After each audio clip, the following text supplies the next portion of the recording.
સમાચાર અમદાવાદથી કે જ્યાં નિકોલ ગોપાલ ચોક ખાતે આજે પણ પરિસ્થિતિ જેમની તેમ છે।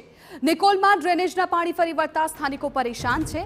કોર્પોરેશનની ઓફિસમાં જઈને રજૂઆત છતાં હજુ સ્થિતિ સુધરી નથી। એડિશનલ કમિશનર સ્થળ મુલાકાત લઈને ગયા છતાંય પરિણામ નહીં। સ્થાનિકોમાં નારાજગી છે। સમસ્યાનું સમાધાન ક્યારે આવશે તેની ચિંતા। ક્યાં સુધી આવી પરિસ્થિતિમાં સ્થાનિકોએ રહેવું પડશે તે સૌથી મોટો સવાલ।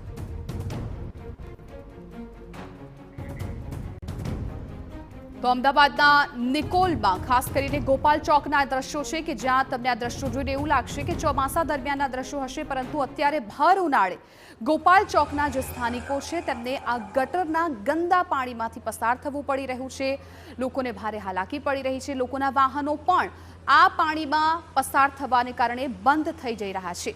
નિકોલમાં ડ્રેનેજના પાણીની આ પારાયણ છેલ્લા ઘણા સમયથી છે, પરંતુ તેનો કોઈ ઉકેલ નથી આવતો। સંવાદદાતા સચિન પાટીલ આ મામલે વધુ જાણકારી આપી રહ્યા છે। સચિન, ઘણો સમય થઈ ગયો આ સમસ્યાને લઈને સ્થાનિકો ઉગ્ર વિરોધ પણ કરી રહ્યા છે। એડિશનલ કમિશનર પણ મુલાકાતે આવી ચૂક્યા છે, પરંતુ હજુ સ્થિતિ જેમની તેમ છે। જિજ્ઞાસા, જે વિષય છે વિષય 6-8 મહિનાથી ચાલી રહ્યો છે। વધારે પરિસ્થિતિ ખરાબ થઈ રહી છે અને સ્થાનિકો દ્વારા જે 2 દિવસ પહેલા રજૂઆત પણ કરવામાં આવી। એડિશનલ મ્યુનિસિપલ કમિશનર આવીને પણ ગયા, પરંતુ આશ્વાસન સિવાય એમની પાસે બીજો કોઈ જવાબ જ નહોતો કે આનું જે કાયમી નિરાકરણ છે, નિરાકરણ લગભગ 1 મહિના પછી આવશે એવો એમનો જવાબ પણ હતો। ટેકનિકલી આખી જે બાબત છે, બાબતને લઈને રાઇઝિંગ લાઇન નાખવાની વાત હોય કે પછી લાઇન તૂટી જવાની, સડીને તૂટી જવાની વાત હોય, ત્યારે આ જે વિષય છે વિષયને લઈને જે છે કોર્પોરેશન તરફથી કામગીરી જે છે થઈ તો રહી છે, પરંતુ સ્થાનિકો એનાથી ખુશ નથી। કારણ કે છેલ્લા કેટલાય સમયથી લોકો આ જ પ્રકારની પરિસ્થિતિમાં રહી રહ્યા છે।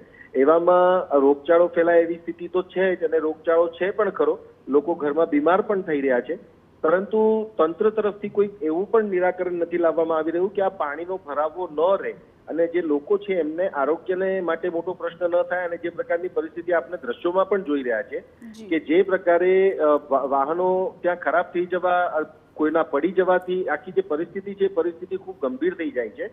અને આ ઘટના મોટી દુર્ઘટના ન બને એ બાબતની તકેદારી પણ કોર્પોરેશને રાખવાની જરૂર છે, પરંતુ જે સ્થિતિ છે એ સ્થિતિ જૈસે છે એ જ પ્રકારની છે અને લોકો અત્યારે પરેશાન છે અને આક્રોશિત પણ છે। બિલકુલ સચિન, આભાર સમગ્ર માહિતી બદલ। તો હાલ તો લોકોને અત્યારે કોઈ પણ પ્રકારનો ઉકેલ નથી મળી રહ્યો, કેમ કે અધિકારીઓ આવી રહ્યા છે, મુલાકાત લઈ રહ્યા છે, પરંતુ તેમની સમસ્યાનું સમાધાન હજુ પણ નથી આવ્યું। એ જ ગટરના ગંદા પાણીમાંથી તેઓને પસાર થવું પડ્યું છે।